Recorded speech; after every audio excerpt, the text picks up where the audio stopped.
18 septembre 2025, acte 2 du mouvement Bloquons tout. Les syndicats prennent le relais et appellent à la grève contre les mesures budgétaires jugées brutales de François Bayrou. Une nouvelle journée noire est annoncée, paralysant transport, routes, écoles et services publics.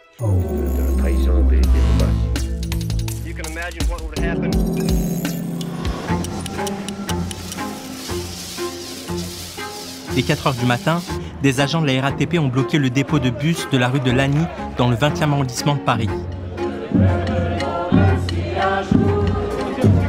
Bon, salut, moi c'est Fred.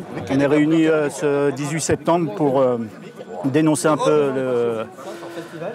le mépris que le gouvernement a envers les travailleurs. On est réunis devant le centre-bus de Lagny. Il va falloir qu'on se décide d'une suite à donner à cette journée. Alors, il va falloir qu'on en discute avec les collègues parce qu'on est dans une situation actuelle un petit peu complexe par rapport à l'ouverture à la concurrence. On est un peu dans le flou, mais là c'est encore plus important. C'est un gouvernement qui méprise les travailleurs et c'est très... Voilà, ça craque. On craque. Il y a l'intersyndicale, c'est vrai que ça nous a fait une petite claque. Je n'ai pas compris pourquoi ils n'ont pas appelé le 10, mais ça, c'est fait. Après, le 10, ça nous a permis de créer un début de mouvement, parce qu'ici, on a tenu notre piquet. Et là, on fait une belle journée. Là.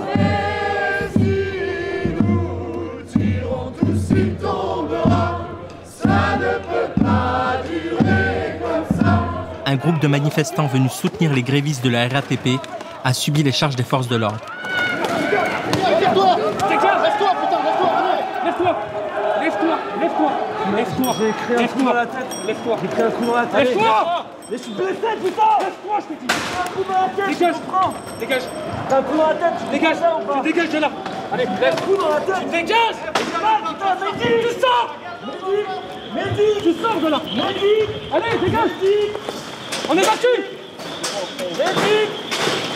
Mehdi, s'il vous plaît. Rapidement. Sortez.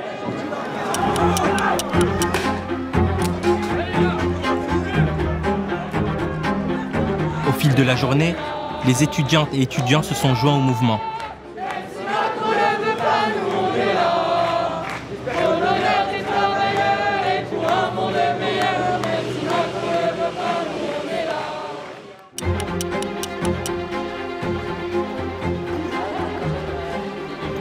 L'organisation queer révolutionnaire Pink Bloc a également marqué cette mobilisation en bloquant l'entrée d'un magasin Carrefour à Saint-Paul. Il est 7h du matin, on vient d'empêcher l'ouverture, de créer la fermeture de ce Carrefour là.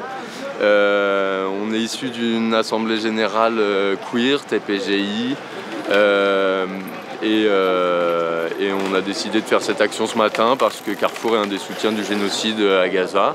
Et que en fait les produits Carrefour sont partout, que c'est un espèce de géant mondial qui est implanté dans tous les pays du monde, qui respecte rien et qui surtout ne lutte pas pour faire respecter le droit international. Donc on appelle vraiment à boycotter les produits de ce géant et c'est pas le seul géant qui tire un profit de son implantation en fait dans les territoires occupés et de sa nouvelle implantation à chaque fois qu'un nouveau territoire est occupé. Et donc, avec les responsabilités qu'a un tel groupe, il est impensable de traiter le droit international comme le fait Carrefour. Il est impensable de ne pas respecter des principes qui sont absolument fondamentaux, parce que Carrefour, plus que qui que ce soit d'autre, a une énorme responsabilité là-dedans. France Pédéguine avec Gaza, le pinkwashing ne fonctionne pas. Comme le 10 septembre, la grève s'est poursuivie à l'hôpital Tenon, où plusieurs syndicats ont convergé avec le personnel soignant, bientôt rejoints par des lycéennes et des lycéens. Ça ne peut pas continuer ce qui se passe dans ce pays. Il y a du fric et c'est à nous qui veulent faire payer la crise. C'est eux qui la font la crise, c'est les riches. Donc maintenant, il faut amplifier le mouvement et il faut que ça continue encore plus. Et il nous a mis le cornu. C'est la même, hein, c'est pas le cornu le problème, c'est Macron. Macron, faut qu'il dégage en fait. Démission. Il n'y a pas d'autre solution. Ça mettra le temps que ça mettra, mais Va falloir vraiment faire quelque chose et je pense que le mouvement d'aujourd'hui, il est encourageant. En tant qu'usager, mais aussi de proches d'usagers de l'hôpital, on est aussi des témoins directs de la dégradation complète du service public, du manque de moyens, du manque de personnel, mais aussi en fait de la dégradation des infrastructures de l'hôpital. Et ça en fait c'est le résultat de politiques austéritaires que nous à l'université on connaît très bien aussi. À Paris 1 c'est 13 millions de coupes budgétaires qu'on essaye de nous imposer. Du coup il y a des formations qui ferment au profit d'autres formations qui ouvrent en partenariat avec des entreprises privées, notamment là à Paris 1 il y a un master en cybersécurité qui va ouvrir en partenariat avec l'entreprise Thales. Je pense que j'apprends rien à personne si je dis que l'entreprise Thales, elle est complice du génocide à Gaza parce qu'elle envoie directement des armes à l'État d'Israël. En fait, ce qu'on constate à la fois dans les hôpitaux mais aussi dans les universités, c'est qu'on est victime du même objectif, qui est un objectif de casse des services sociaux qui sont déjà un genou à terre, quoi.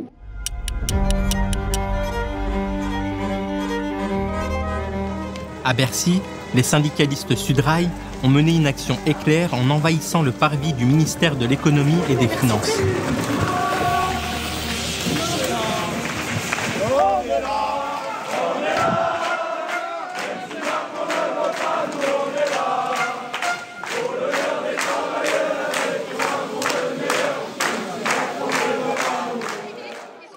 À la gare du Nord, la contestation s'est exprimée à la fois contre le gouvernement et contre les dirigeants de l'intersyndicale, accusés de ne pas avoir soutenu les grèves et blocages citoyens du 10 septembre. La vérité, les amis, c'est qu'ils ont peur politiquement de ce qu'on est en train de faire. Ils ont peur de faire en sorte que ce qui se passe à la gare du Nord soit un exemple pour l'ensemble du mouvement. Parce que ça les fait chier de se dire que les travailleurs de la SNCF, peu importe l'organisation syndicale dans laquelle ils sont, se préoccupent non pas de leur boutique syndicale, non pas uniquement du rail, mais se préoccupent de l'avenir des générations futures, de l'avenir des personnels hospitaliers, des profs, de la jeunesse. C'est pour ça qu'aujourd'hui, ce qu'ils voudraient faire, c'est de faire en sorte que ce soit uniquement la bureaucratie syndicale qui reprenne le lead, parce que ça leur va bien. Les mouvements routiniers, République, Nation, en rang, en écoutant de la house et en buvant un mojito tranquille. C'est ça ce qu'ils veulent, parce qu'ils sont tétanisés, les amis, par ce qui est en train de se passer. C'est un des mois de septembre les plus explosifs des dernières décennies. La radicalité qui s'est exprimée le 10, ils n'en veulent pas. C'est pour ça qu'ils nous criminalisent. L'ultra-gauche, les casseurs, etc., etc. C'est ça ce qu'ils essayent de vouloir montrer et de dire de l'autre côté, il y a les directions syndicales qui, elles, sont responsables, qui savent faire. Il y a Marie-Lise Léon, la patronne de la CFDT, elle n'est pas pour la chute du gouvernement. Elle a dit, je ne fais pas de grève politique. Ah, première nouvelle. Moi, les amis, je ne sais pas ce que c'est la lutte pour la réforme des retraites, pour l'augmentation des salaires, les minima sociaux, si ce n'est pas éminemment politique. Bien sûr qu'il faut dégager Macron et toute la Macronie et tous ses amis. Mais c'est pas fini. Macron, il est là, c'est le représentant du système néolibéral et capitaliste. Mais il n'y a pas que lui qu'il faut faire trouver. C'est tous ses amis, toutes ces personnes qui pensent vraiment que le ruissellement, que les milliards du CICE, que les milliards qui déversent en déduction fiscale pour les entreprises de bourgeois, elles descendent vraiment vers le petit peuple. C'est des conneries, nous le sait très bien, on le dit tous les jours. La révolte, on la jette dans la rue, le peuple il la saisit ou il la saisit pas. Maintenant c'est aux gens de la saisir. Vous en avez marre de tout ça, vous en avez marre de vous faire taper dessus tout le temps, de vous faire taxer tout le temps, d'avoir un système qui gonfle la richesse des plus riches en France. Bah faut se lever à un moment donné. Le cortège principal, parti de la Bastille, a rassemblé les différentes organisations syndicales qui ont avancé ensemble en direction de Nation. En marge de la manifestation, certains ont souligné l'importance de prolonger la dynamique initiée le 10 septembre. Le budget, de toute façon, c'est une question sur le long terme qui ne sera pas réglée avant décembre. Donc ça va être important qu'il y ait des journées de mobilisation qui soient continues jusqu'à décembre. Mais oui, c'est aussi révélateur du fait qu'on n'arrive pas tellement à se projeter, c'est quand même qu'il y a une crise institutionnelle quand même assez générale et qui a été assez inédite ces dernières années. Et donc c'est vrai qu'on ne sait pas du tout vers où on va, quoi.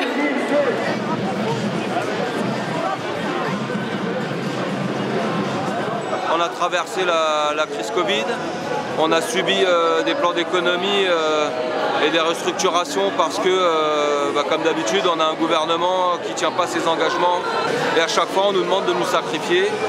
Et le résultat, c'est dégradation des conditions de travail, difficulté de prendre en charge nos patients. Et puis on a des gros problèmes d'attractivité et de fidélisation à l'hôpital public, et en particulier dû aux salaires qui, même si ils ont pu augmenter, on a toujours gel du point d'indice et on est toujours sur des salaires inférieurs à la moyenne européenne. Là on voit bien le combat idéologique entre ceux qui veulent nous imposer l'État gendarme et ceux qui, comme nous, défendons l'État-providence en fait. Et en particulier notre système de protection sociale.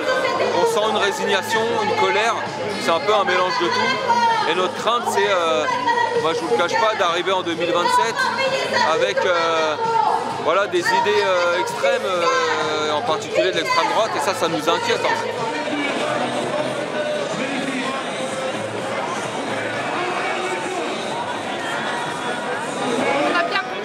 On ne va pas s'arrêter uniquement à cette journée parce que le plan de financement de la sécurité sociale il est prévu pour les semaines qui viennent et il ne faut pas relâcher la pression. Nous sommes là aussi pour revenir sur la réforme des retraites parce que nous considérons qu'il faut revenir sur cette réforme qui est injuste et qui, dans les faits, ne peut pas s'appliquer parce que les gens sont usés et ne vont pas jusqu'à 64 ans au travail ou alors s'ils y arrivent, c'est souvent dans de très mauvaises conditions.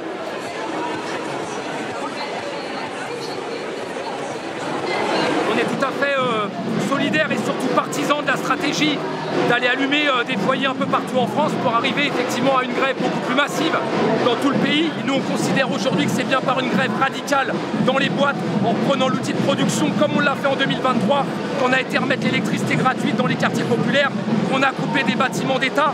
D'ailleurs à ce sujet-là on a subi une répression très forte puisqu'on a plus de 1000 collègues qui ont été traduits devant les tribunaux, qui ont été condamnés, qui ont été mis en garde à vue. Et donc nous on est pour vraiment une grève radicale qui s'inscrive dans un mouvement citoyen, c'est-à-dire un mouvement citoyen dans les rues et un mouvement des salariés dans les boîtes qui bloquent l'outil de production de façon reconductible et on se réapproprie notre outil de travail. Il y a beaucoup de jeunes aujourd'hui qui n'ont jamais connu de grandes conquêtes sociales, qui s'en prennent plein la gueule. La violence qui nous est opposée aujourd'hui par le pouvoir, elle est énorme, que ce soit physiquement, que ce soit au niveau des urnes où toutes les élections ont été bafouées.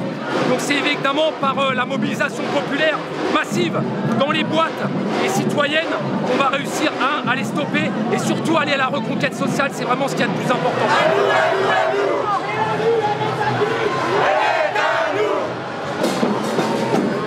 On espère qu'aujourd'hui, ce sera le début de quelque chose. Si ça l'est pas, on continuera à se mobiliser pour que ça le soit. Le 18 septembre s'inscrit ainsi comme un nouvel épisode d'ampleur dans la mobilisation nationale, avec la volonté affichée de voir le mouvement prendre toujours plus d'ampleur.